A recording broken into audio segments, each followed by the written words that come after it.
આણંદ મહાનગરપાલિકાના સેનેટરી વિભાગનું JCB machine Anand બાલેજ road પર ગામડી જકાત નાકાથી મવડિયા તળાવને જોડતા કાંસમાં સાફ સફાઈ દરમિયાન અંદર પડી જવા પામ્યું હતું।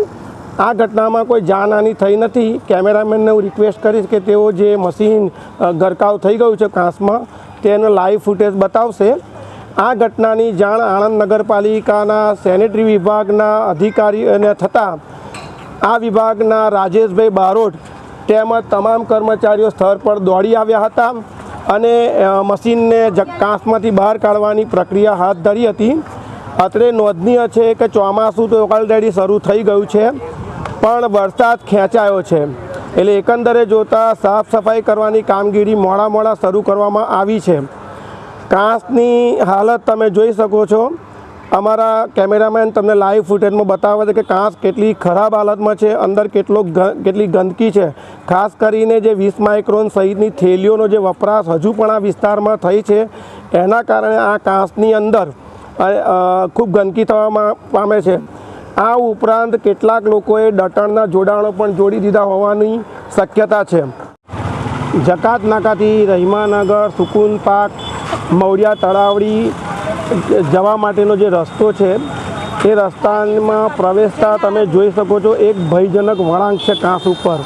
આ વળાંક એટલો બધો ખતરનાક છે કે ઘણા લોકો અહીંયા કાંસમાં ઉતરી જવા પામ્યા છે।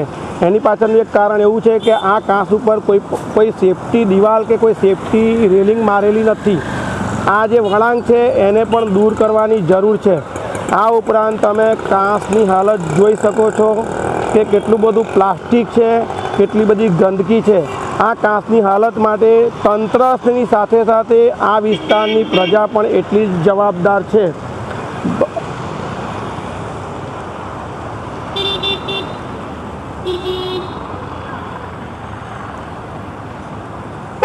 હું કેમેરામેનને રિક્વેસ્ટ કરીશ કે તેઓ ભયજનક વળાંક અને બાલેજ રોડ જકાત નાકા પર જે ગરનાળું છે એ ગરનાળા પર કાંસની અંદર કેટલી બધી ગંદકી છે તેના લાઈવ દ્રશ્યો તમને બતાવશે। તંત્રએ આ કાંસને તેના મૂળ સ્વરૂપમાં ફેરવવા માટે આકરા પગલાં લેવાની જરૂર છે।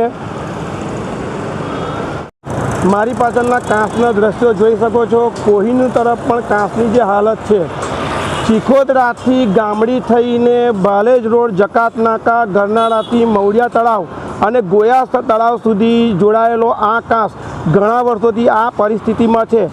આણંદ મહાનગરપાલિકા અને સિંચાઈ વિભાગની હુસાતુસીના કારણે કાંસની આ દશા થવા પામી છે।